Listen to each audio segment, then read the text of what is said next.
Hi guys, so welcome to another video. This week's topic is on nutrition. So over the past 10 years of coaching just women, I see the same mistakes over and over again being done with nutrition. So that's what we're going to cover today. So I have 6 different things that you can look at if you're looking to improve your nutrition today. And just a quick warning, they're going to seem very simple. So in a sea of misinformation and fancy fad diets, sometimes we overlook the absolute most foundational principles as far as nutrition is concerned, and that is what I'm going to go over today. Okay, so the first thing you want to look at is to make sure that you eat more food and eat it often. So over the years of coaching, I've met only a handful of women that were actually eating as much as they should have been. So, and I'm referring to not the overall calories consumed over, say, a week, including weekends, but their actual intentional eating. So usually, say, Monday to Friday, they eat something like 1,100 to 1,500 calories a day. And that for the average woman is probably falling about 1,000 calories short. So then what would normally happen is you undereat throughout the week. On the weekend with social engagements and then hyperpalatable food everywhere, you blow right out and have like 3,000, 3,500. And this kind of pattern generally will create some type of metabolic dysfunction. So you're not going to get the same benefit and you're not going to have as healthier a metabolism if you eat really low throughout the week and then binge all weekend. Okay, so if you want to improve your metabolism, what you really need to do is eat intentionally more food every day. So if you change that and you had, say, 2,100 calories from Monday through to Sunday, with some ebb and flow, of course, like you can go a little bit over, a little bit under, then this is actually going to give your body the frequent signal that it's getting enough food. So that's going to lower stress hormones, keep you more satiated, and make it easier for you to stick to your nutritional goals or your body goals in the long term. Okay, so less food does not equal more results. Calorie deficits should only be pursued with a qualified professional and in the right circumstances. So just always keep in mind with a female body that our natural body fat set point is usually between about 18 and 30%, which for most people means no abs and you're coated in body fat. So the reason for that is so that your hormones are healthy and that you can reproduce. So that is our number one function as women on this earth, is to reproduce. So if the body feels like it's under threat from that, so it's either not getting enough food or body fat is too low, then it's going to down-regulate your metabolism because it is worried about the future survival of the human race. So the first one is just to eat more food and intentionally eat more often. Whole foods, of course, mostly. And just also keep in mind that pretty much every single client that I have had, like with the exception of, say, I'm going to say maybe 10 out of hundreds, it is rare that I will start them on lower calories than what they've been intentionally eating. It's usually 300 or 400 or 500 calories a day more. Okay, and they get a little bit shocked or like stressed or worried when that happens, but then they're very surprised to see that their weight starts to come down. And they also feel a lot better as well because they're satiated. Okay, so my second tip is to eat more protein. So the average person, especially if you're going to the gym and doing a lot of physical activity, is to eat about 1.5 to 2.2 grams per day per pound of body weight. So that is your body weight in kilos times 2.2. You want that number in protein, in grams. So let's just say a 60 kilo person, let's just say you want to eat 130 pounds of protein per day, then that is not a 130 gram piece of chicken, it's 130 grams of protein. So the 130 gram piece of chicken might actually only have about 28 grams of protein. So you need to eat either lots of animal products or lots of high protein vegetarian products if that's your preference in order to reach the target that you need. Okay, so protein is the body's primary building block. So especially if you're doing weight training, you need to have excess amounts of protein in your system so that when you have done a workout, all those muscles tear and the body needs to consume protein in order to rebuild itself. And that also applies to all the rest of the cells in your body. So it's not just a muscle building thing, it's a body cell building thing. So if you're protein deficient, your body can't repair and it can't build cells properly. Okay, so eat enough protein. Always prioritize that nutrient first. So the best way to implement that is just to get a tracking app like MyFitnessPal and just throw in everything you eat for a few days in a row and then just see what that number is. So remember, it's your body weight times 2.2. is the top end of the protein that you would want to eat, or your body weight times 1.5 would be around the bottom end. And just keep in mind that if you're not used to eating high protein, let's just say you've been eating about 60 grams a day on average, let's just say you go up to 150, you're gonna have a lot of trouble digesting that. Okay, so just do what we would call laddering. So you sort of step it up. So you might start at 90, move up to 110, then 130, and do it like that so that the body can actually adapt to a more high protein diet on a gradual basis. So that's gonna be a lot healthier and a lot more comfortable for you. Okay, the third tip is to track your food. So if you don't track your food intake, you have zero clue how much you're eating. And so it's really important. You may lose weight just by removing large food groups, like for example, going vegan or going dairy-free or carb-free / keto, or the latest one, carnivore. You know, these kinds of things work because you're taking out large food groups and you're actually hindering your ability to eat a lot of food. Okay, so you're making your life more difficult for yourself. So it doesn't mean that they won't work, because they'll often lead to fat loss, but it's only because you're eating less. Okay, so then the problem with that comes in. So let's say you're not tracking your food. So this is what this one's about, tracking your food. If you're not tracking that, then what happens is you start to return back to your normal eating habits, which everybody does at some point. Like, no one can stick to a calorie deficit long term, no matter which way it's gone about. It just means when you start adding them in, all of a sudden you're eating calories galore and you start layering all that body fat back on again. Okay, so the best thing you can really do is to track the food and just make sure you have an idea of how much you're eating. So you really want to learn how much food your body requires on a day-to-day basis to feel good, you know, how many grams of carbs you can get away with eating. So for someone like me, it's about 150 grams a day, but I've had clients go upwards of 300 calories, but I've had clients go upwards of 300 grams of carbs per day. And I've seen people go upwards of 450 grams of carbs per day. And these people are all at, you know, healthy body composition. So it's very different for everybody. So it's always good to find out what you can eat. Like, let's just say you're only eating 150 grams of carbs per day, but you're one of those people that can churn through 300. You're not getting the most out of your metabolism, and you're not getting the most out of your training because you're not eating enough. And if you don't track, you won't know.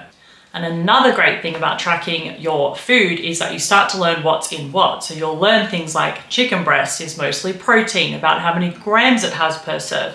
You'll learn that avocado is carb and fat. You'll learn that nuts are carb, protein and fat. You know, you won't know that unless you start tracking your food. So it really is good for educational reasons as well as for health reasons to make sure you're eating enough. So my fourth tip for you is to be mindful of your sugar consumption. So I'm not one to vilify carbs, but it is really important to be mindful of how many carbs you eat and what source those carbs come from. So if you're eating a really high sugar diet, that's not going to be so good for your pancreas or your blood sugar levels or your hormones unless you're someone who really churns through carbs easily. So I'm not one of those people. Most of my clients aren't those people. I have a few that are very proficient in that way and can get away with a lot more. But just as a general rule, if you're under a lot of stress, if you don't sleep well, if you have mood fluctuations or anxiety, eating a high sugar diet is actually just going to perpetuate that problem. And in some cases, it's actually the underlying root cause of that problem. Okay, so carbohydrates aren't bad. There's nothing wrong with eating carbs. They're actually really good for you, but you just want to make sure you're not way overblowing the number that you can digest every day. And then also keeping in mind, a lot of foods that are really high in carbs are hyperpalatable foods. So they're foods that have been designed to be addictive. So there's the carb, sugar, fat ratio. They call it like the bliss point. And it basically just hijacks every hormone in your body so that you can't stop eating them. And it also hijacks your brain in a way that you just constantly think about eating it.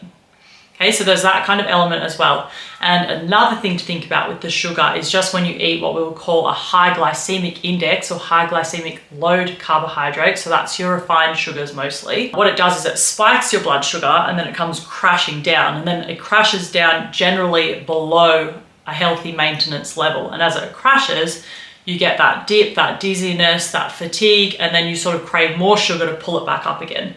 Okay, so if you choose what we would call lower glycemic foods, then it basically just creates like, you know, just a little wave rather than a big wave, and then it doesn't overcorrect. So things like potatoes or vegetables or high fiber fruits like apples, berries, things like that, they're going to have less impact on your blood sugar And because they're made from Mother Nature, the body recognizes them and it doesn't have such an intense reaction. Okay, so don't eliminate carbs, eat them mindfully. Now, the fifth tip I have for you is to eat more fiber. So this one kind of carries over from the last one because fiber is in fact a carb, but it's not digested like a normal carb. So we don't break it down to create sugar or glycogen to burn for fuel. It actually generally gets digested in the large intestine by your gut bacteria. So it's really good for keeping your gut bacteria really healthy and really diverse, and it also helps with motility as it collects water and softens the stool and then helps you evacuate properly. And if you don't evacuate properly, then this can sometimes lead to toxic buildup in the body because you need to eliminate waste, and one of those waste channels is through your poop. So if you can't poop, you get toxic waste, you get things like headaches, fatigue, you get really irritated, that kind of thing. Okay, so eating enough fiber is really important. It's in whole grains, it's in lots of fruits and most vegetables. And the recommended amount is about 20 to 30 grams per day. Though I've had people on more than 40 who love it, and I've had people on as little as 15 who love it. So there's certain bowel conditions that you can have that may actually require you to have a more low fiber diet. So it's always really good to experiment with different amounts and see what feels right for you. So you shouldn't have heaps of distension or pain or bloating, and you definitely should not have constipation if you're eating that within that range of fiber per day. And the last tip is to eat lots of variety. So when I first came into the bodybuilding world, there was heaps of emphasis around eating clean. So that's like a bodybuilding diet. So that pretty much consisted of what we call Udo's oil, which was this really disgusting oil blend, oats, rice cakes or corn thins, tuna, cottage cheese, lean meats, and eggs. So that was kind of the crux of the diet. Oh, whey protein. So there's nothing wrong with those diets. And the reason why they use them is because they are so low inflammatory for most people. And when you stick to a meal plan with the same foods over and over again, it actually does help you lose weight faster.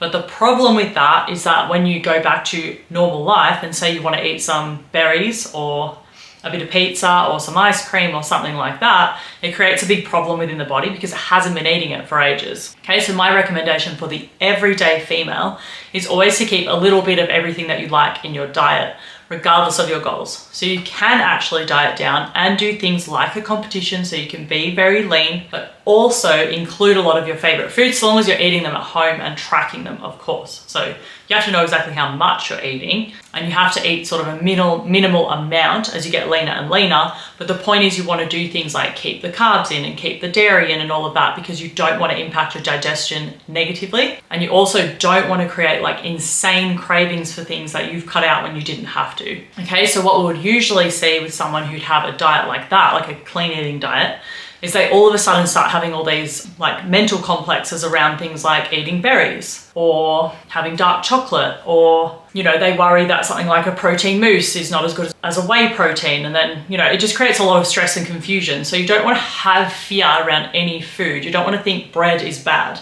You know, if you're wheat intolerant, it's kind of bad, but if you're not wheat intolerant, then you should be eating the bread. You know, you might not eat it every day of the week. You might just have it twice a week or something like that. Okay, so you just always want to include as much food variety as you can, and then that goes for your fruits and your vegetables. You always want to rotate them really often, and say if you're eating, you know, meat 2 or 3 times a day, you want to get different sauces, or we can add eggs to that meat kind of thing, but you might want to have like eggs, beef and chicken. And then you might want to swap the chicken out for turkey one time. You might want to change the beef for lamb. You might bring in pork, or you might go from chicken thigh to chicken breast. So you're always kind of rotating where you get your foods from, and that just ensures that you don't end up with deficiencies or like really bad cravings around certain things that then cause you to go and blow out off your diet. So any nutritional approach that is going to be successful in the long run is going to involve you feeling free within that constrained program. Okay, so when I prescribe diets for people, I'm really strict on the amount of calories and the macronutrients, especially when the goal is body recomposition, because we do need to know how much they're eating, as I discussed earlier. You know, their proteins factored in, their carbs and their fats are all factored in, but I don't tell them where to eat their fats from. So whether they get their fats from avocado, olive oil and cheese, or if they get it from a little bit of ice cream, dark chocolate and, you know, lots of whole eggs or whatever, it doesn't matter. It matters that they're happy on the diet that they're consuming, that they are eating their favorite foods. So that was the last tip that I have for you. So just in summary, you want to eat more food and eat more food often. So aim to eat more food on a daily basis. We have eat more protein, eat more fiber. Don't be afraid of carbs, but do be mindful of carbs. And we have track your food and eat more variety. Okay, so if you start to square off a lot of those things, then you'll find that, especially if you're starting from a point of feeling like you have no idea what you're doing, because it's also overwhelming, then you're actually going to be hitting the ground running with a whole heap of awesome tips, and you should actually feel better very quickly. So those are my 6 tips on how to get the most out of your nutrition. I will see you in the next video.